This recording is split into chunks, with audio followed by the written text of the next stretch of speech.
झारखंड में जेपीएससी को लेकर विवाद चल रहा है। सीआईडी पूरे मामले की जांच चल रही है। जेपीएससी पर आरोप लगे हैं कि टीडीपीएल जैसी ब्लैकलिस्टेड एजेंसी के जरिए परीक्षाओं का संचालन कराया जा रहा था। ऐसे में कई परीक्षाएं रद्द हो चुकी हैं। अभ्यर्थी आंदोलन को मजबूर हैं। उन्हें भी यह समझ में नहीं आ रहा कि आगे कैसे बढ़ें, क्या करें। और वहीं जांच को लेकर भी सवाल सामने है। अभ्यर्थियों की मांग है कि सीबीआई जांच होनी चाहिए। ऐसे में हम प्रयास करते हैं कि इस पूरे विवाद को अतुल्य सिविल सर्विस के प्रोफेसर रमन कुमार जी हमारे साथ हैं। रमन कुमार जी के साथ हम समझते हैं कि आखिर ऐसे में युवाओं को क्या करना चाहिए और समाधान इसका क्या हो सकता है। अब सरकार के सामने एक बड़ी चुनौती अभ्यर्थियों के बीच, छात्रों के बीच भरोसे को कायम करना है। तो रमन कुमार जी, हमारे न्यूज बाइस्कोप के स्टूडियो में आपका बहुत बहुत स्वागत है।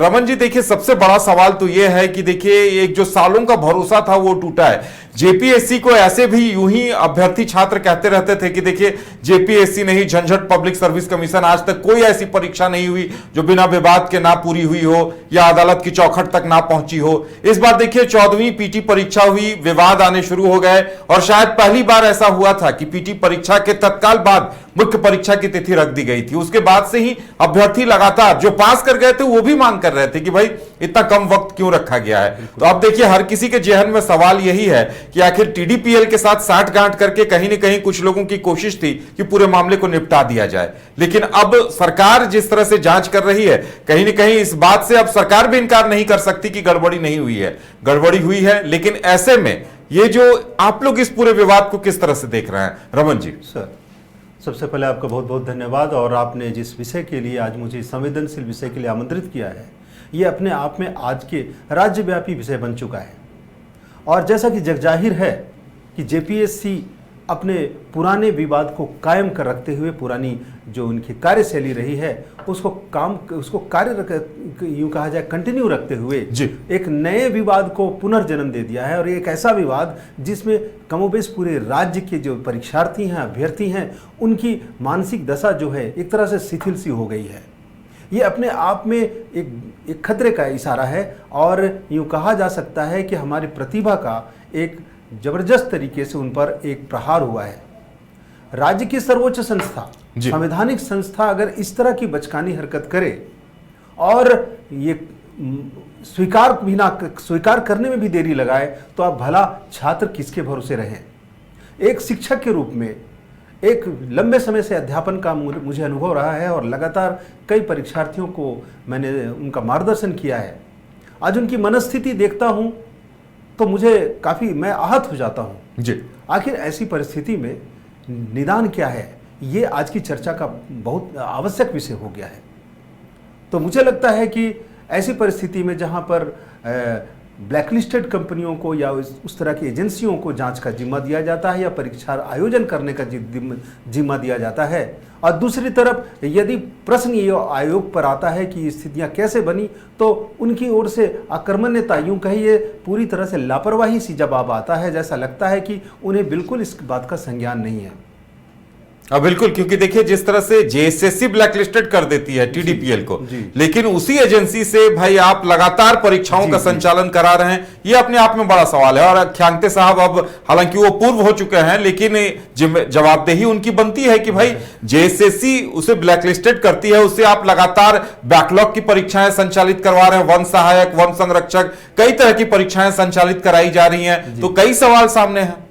वही बात है, मैं कह रहा था कि आखिर राज्य के शीर्ष पद पर बैठा हुआ सेवानिवृत्त प्रशासक में ऐसी आक्रमण्यता कैसे आ गई, और वो कैसे इस तरीके से दावों को नकार सकते हैं वो कि नहीं, मुझे इसकी संवैधानिक या इसका जो नियमावली था इसके पूर्ण ज्ञान नहीं था। ऐसा कहना तो बचकानी बात होगी। ऐसी स्थिति में अब विषय यह है कि परीक्षा रद्द तो हो गई, मुख्य परीक्षा की तिथि तो निश्चित नहीं हुई है, लेकिन आगे क्या, और उन परीक्षार्थियों की मनस्थिति को समझने वाला कौन है, ये सबसे बड़ी चिंता का विषय है। और सभी छात्र छात्राएं हम जैसे वरिष्ठ शिक्षकों के साथ टकटकी लगाकर देखते हैं, उन्हें निहारते हैं, पूछते हैं कि सर इससे आगे क्या।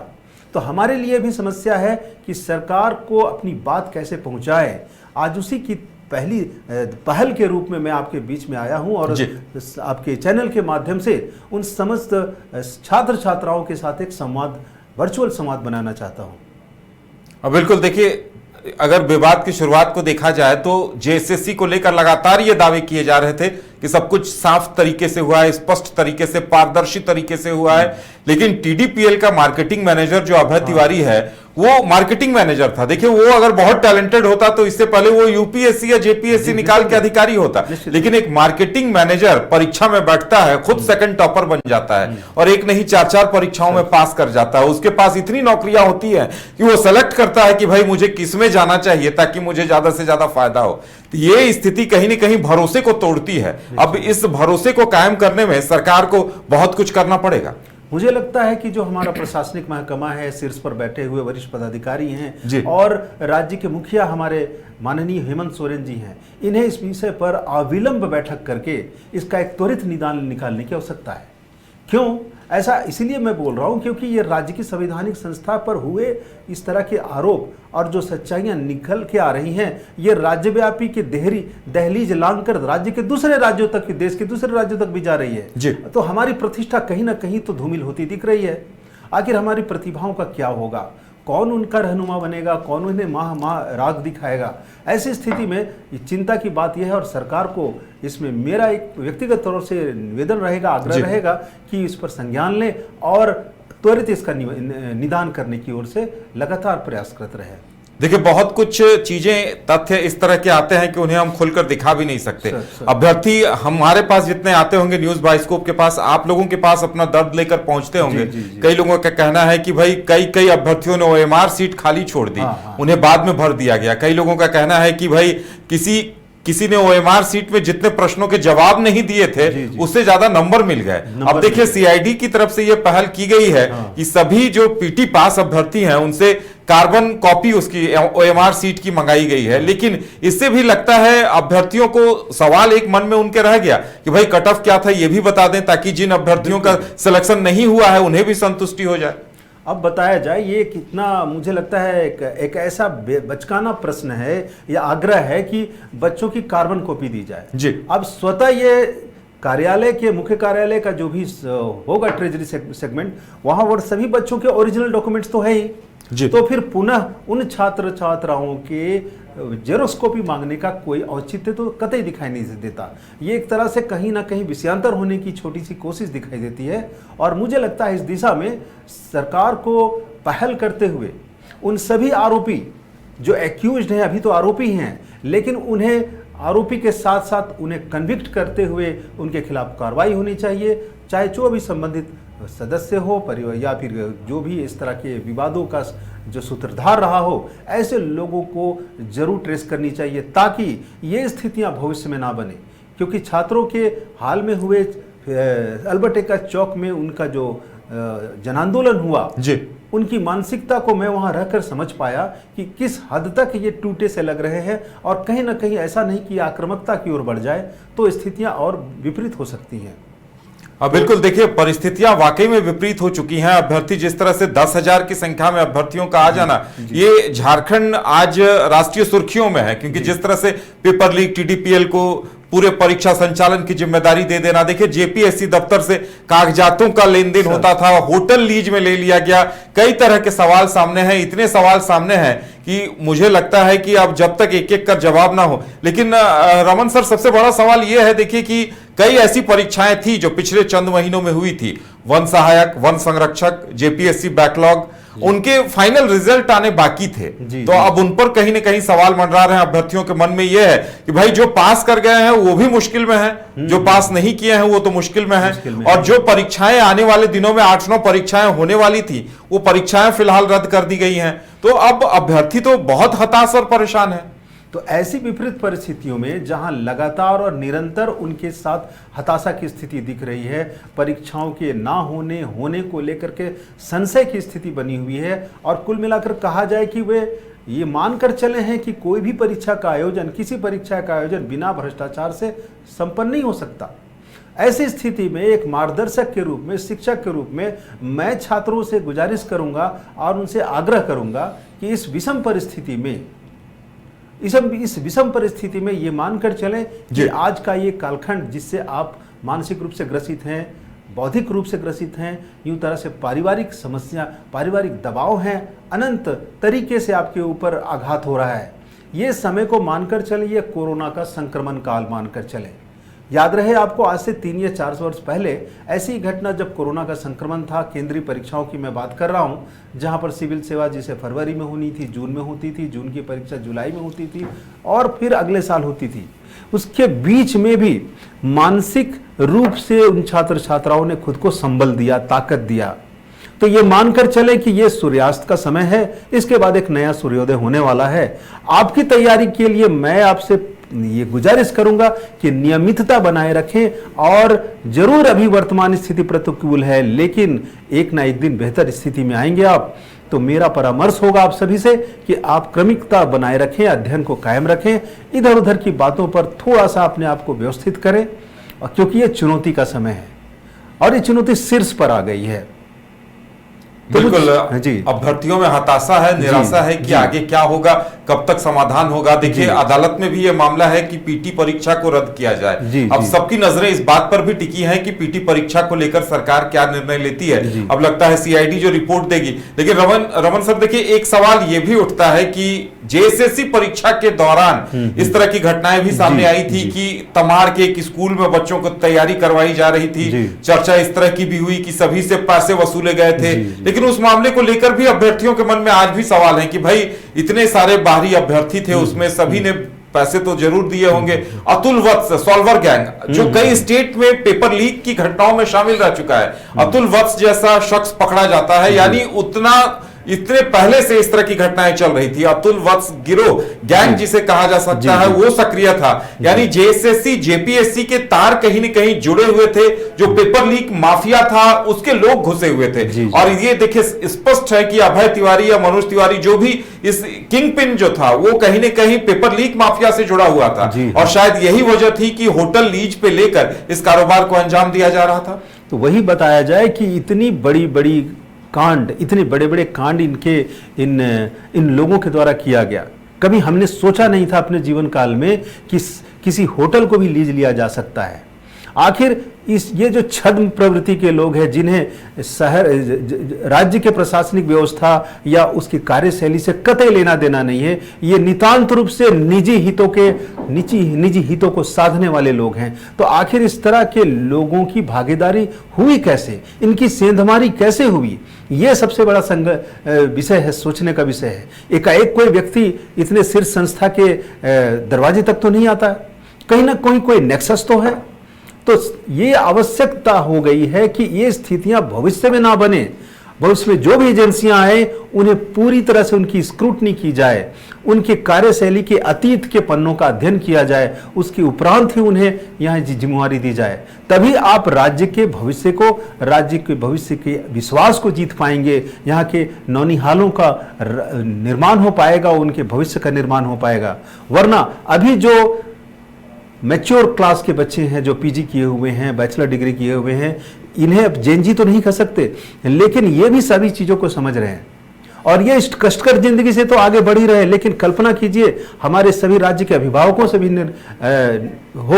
आग्रह होगा, शिक्षकों से आग्रह होगा, जितने भी सम्मानित शिक्षक हैं सबसे आग्रह होगा, और सरकार से तो है ही, कि इस विषम परिस्थिति में अपने बच्चों की हौसला अफजाई करें और उन्हें हताश ना होने दें। अनुकूल स्थितियां बनेंगी और सरकार से पुनः आग्रह होगा मेरा कि इस मसले पर वो संज्ञान ले और इस तरह के चिन्हित लोगों को, दागी लोगों को बिल्कुल उनकी सहायता भी हमारे आयोग के इर्द गिर्द ना हो।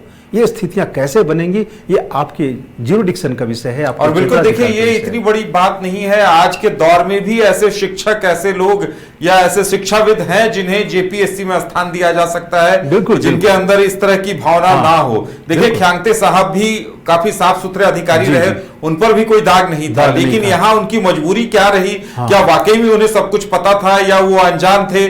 अब कई सवाल सामने है। जांच जैसे जैसे जांच की परतें खुलेंगी, लेकिन देखिए उन्हें बेकसूर इसलिए नहीं ठहराया जा सकता कि भाई जेएसएससी जिसे ब्लैकलिस्टेड करती है उस एजेंसी से आप काम लेते हैं और सब कुछ दूसरे पर अभय तिवारी जैसे लोगों पर छोड़ देते हैं। तो रमन जी, अभ्यर्थियों को यह बताएं कि वो अभी क्या करें, ये जो खाली वक्त है कहीं ना कहीं एक शून्यता है। जिस तरह से अभ्यर्थी कल पहुंचे थे उनसे हम सबकी बातचीत हो रही थी, तो ये काफी चिंता वाली बात थी कि अभ्यर्थियों के मन में सिर्फ हताशा और निराशा है। जी, बहुत जेन्युइन प्रश्न आपने किया और मुझे लगता है कि आज के युवाओं के बीच में आई ये जो विवेक, ये जो शून्यता की स्थिति आई, ये जो वैक्यूम की स्थिति आई है, ये उनके जीवन काल की सबसे बड़ी चुनौती कही जा सकती है। जहां एक तरफ रोजगार विहीन हमारे युवा प्रतिभाशाली छात्र छात्राएं हैं, वहीं दूसरी तरफ जीविका के लिए उनके द्वारा किया गया प्रयास, घंटों घंटों लाइब्रेरी में बैठ करके अध्ययन करना, परिवार के जिम्मेवारियों के बीच में पेरेंट्स की नीड को समझना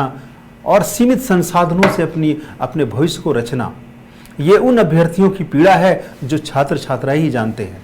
तो ऐसे में एक वरिष्ठ शिक्षक होने के नाते और पिछले 20-22 वर्षों से मैंने जो अध्यापन कराया है और बहुत सारे छात्र आज विभिन्न विभागों में चयनित हैं, पदस्थापित हैं, तो मैं यही चाहूँगा कि ऐसी विषम परिस्थितियों को आप अपने अध्ययन का एक पार्ट मान लें, क्योंकि वाइवा में जब आप इंटरव्यूज में जाएंगे तो आपके इसी परिस्थितिजन्य स्थितियों के मानसिक विकास का अध्ययन होगा, उसकी परीक्षण की जाएगी, उसका मूल्यांकन किया जाएगा। तो ऐसी स्थिति में आप अपनी जो नियमितता है, जो कंसिस्टेंसी है, उसे कायम रखें और दुराग्रह से बचते हुए, पूर्वाग्रह से बचते हुए अपने आप की ऊर्जा को पुनः एक जगह संकलित करें, सैचुरेटेड करें और एकाग्र चित्ता को बनाए रखें। निसंदेह एक दिन ऐसा आएगा जब आपकी योग्यता के हिसाब से आपको जरूर सम्मानित स्थिति पर आप चुने जाएंगे, ऐसा मेरा विश्वास है। रमन जी, अब चलते चलते सरकार से क्या मांग रहेगी एक शिक्षक के तौर पर आपकी? शिक्षक के तौर पर मैं सरकार से यही चाहूंगा कि जिस आयोग में जिस तरह के सम्मानित लोग हैं या जो भी लोग हैं, उनमें जो पारिवारिकता या यूं कहा जाए जो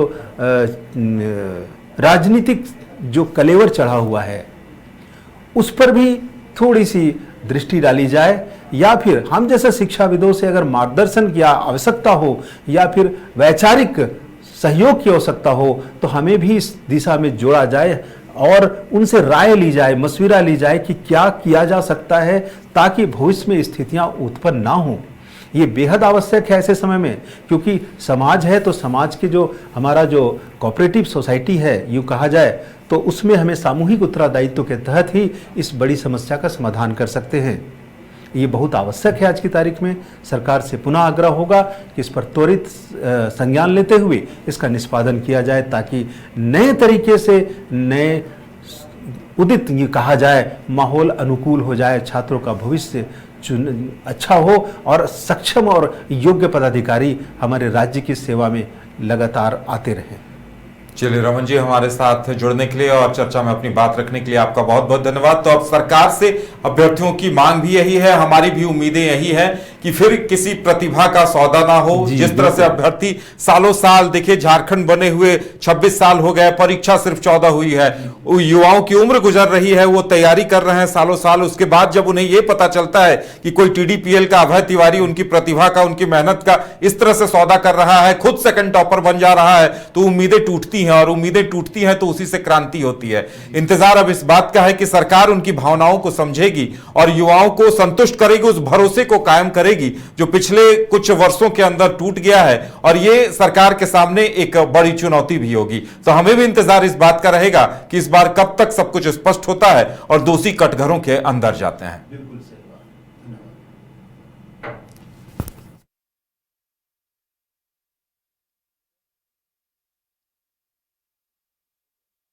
घर रहने का मकान भर नहीं, ये खुशियों की तिजोरी है। दरवाजे पर दस्तक देता पड़ोस, खिड़कियों से उमड़ आता आसमां, तारों में उलझी ऐसी न जाने कितनी दास्तां। कहती हैं चले डायमंड सिटी, एक सफर हम सफर के साथ अपने घर तक। Diamond city, life long bonding, 500 से ज्यादा खुशहाल डायमंड परिवार। जल्दी करें, सिर्फ 200 फ्लैट बाकी। आज ही बुक करें अपना आशियाना।